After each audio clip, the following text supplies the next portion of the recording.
niya. Alright. Okay. Maraming salamat. Next na ako. Jonathan, Oh, yes. ready ka na?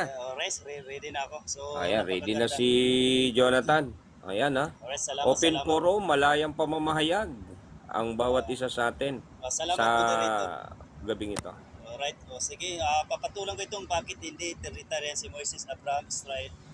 No, so, yan po ang topic ko ngayon. So, napakaganda yung topic natin ngayon. Bilang Kristiyano, bilang Katoliko, ipahayag natin. No? So, napakaganda itong topic na ito. So, hindi pa po ang revelasyon sa panahon nila. No? So, ito yung tinatawag na natin po. Lalo po sa nanonood ngayon, hindi pa po ang revelasyon sa panahon nila.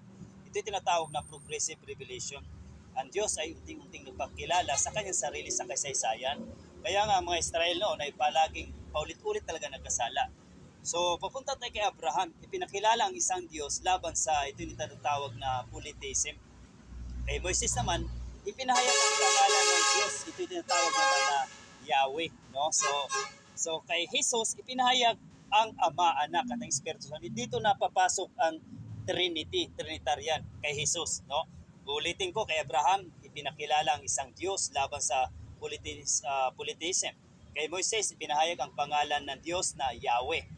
No, kay Jesus, ipinahayag ang Ama, Anak at Espiritu Santo. Ang tanong, sa kausap, kung agad sinabi ng Trinity sa panahong puno ng Diyos-Diyosan, hindi ba lalo lang silang malilito? Kaya nga, tama naman, kasi sa panahon nga nila, daming Diyos-Diyosan talaga, no? So, ang layunin ng Diyos noon, wasakin ang idolatria. Yan ang purpose ng Diyos talaga. Sa konteksto ng panahon, sa paligid nila, maraming Diyos talaga, lalo na po sa Egyptian, Kaanan, sa Mesopotamia, diba? Marami dyan. Kaya diin ng Diyos, ako lang ang Diyos.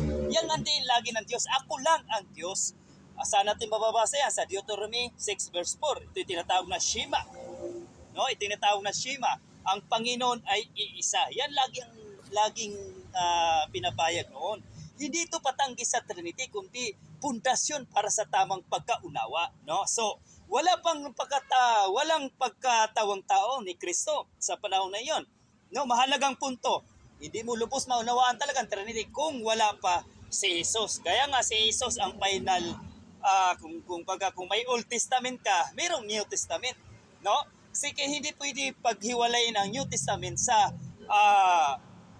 Old Testament. So, walang anak na nagkatawang tao. Ibig sabihin, walang espiritu na ibinuo sa ano natin sa Pentecostes. Saan natin mababasa? Sa Juan 1:18. Walang sino mang nakakita sa Diyos kailanman. Kaya hindi pa posible noon na malinaw na Trinitarian tinatawag nga sa Katoliko na theology. No? So dagdag pa, hindi pa nabibigay ang Espiritu Santo bilang persona. Dito na, pinapaliwanag na natin dito sa, tandaan natin sa 1 Timothy 3 verse 15, ang Iglesia siyang saligan na suhay ng katotohanan. Kaya ang Iglesia lang talaga ang siyang magpapahayag patungkol sa katotohanan. Ayon sa Juan 7 verse 39, hindi pa ibinigay ang Espiritu sapagkat hindi pa ninuwalhati si Jesus. Ibig sabihin, kaya hindi pa siya nakikilala bilang hiwalay na persona sa lumang tipan. Pero may mga binhi na ng Trinity. Ibig sabihin, may binhi na ng Trinity. Importante ito. Pakinggan nyo. Hindi sila Trinitarian sa wika, pero Trinitarian sila sa binhi. Halimbawa, sa Genesis 1:26, gawin natin ang tao. Ito, may kadebate ako dito na may kadebate ako ni Iglesia ni Cristo dito. So sabi lang, kausap dito ay si ang Anghel, pero may nababasa tayo na ang Ama, Anak at Espiritu Trinity. Ama, Anak, Espiritu Santo, litra por litra. So sa Genesis 18, tatlo pero isa ang Panginoon. No, sa ikatlo, Anghel ang Panginoon, Diyos din, Exodo 3 verse.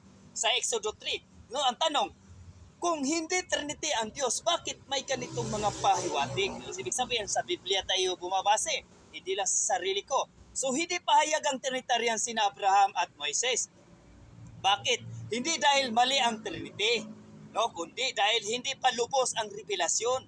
Layunin muna ay tinatawag na monetismo. Ang Trinity ay ganap na ipinahayag kay Kristo. So, napakaganda. Hindi Trinitary ang wika ni Abraham at Moises dahil hindi pa tapos magsalita ang Diyos. Kaya nga si Kristo ang dapat nating pakinggan. Yan ang final authority na dapat nating pakinggan si Kristo. Kaya nga sa Matthew 28 verse 19, gawing alagad ang lahat ng bansa, no? Binyagan sila sa pangalan ng Ama, Anak ng Espiritu Santo. No, ibig sabihin nandoon ang Trinity. So nasa pahayag naman kanina kay Bayan sa ano natin kanina na mga Trinitarian talaga. No, so ikalawa, ito yung ikalawa ko, ito yung saan daw nagmula ang Trinitarian? Dito, mas maganda Ayun. ito. Tapos Kapatid na Jonathan. Oo, naubusan na tayo. So, i-reserva mo na lang yan Pwede ituloy. pag-ikot. Maganda kasi topic natin. Pwede ko ituloy, Lods. Wala naman yata Oo, magpahayag. mamaya pag-ikot. Meron Sige, pag-ikot. sige. So, i-reserva mo na lang muna. Yan ang sige, kapatid sige, natin sige, sa sige, RCC. Alright. At Thank you. sa kanyang malayang pamamahayag, ano?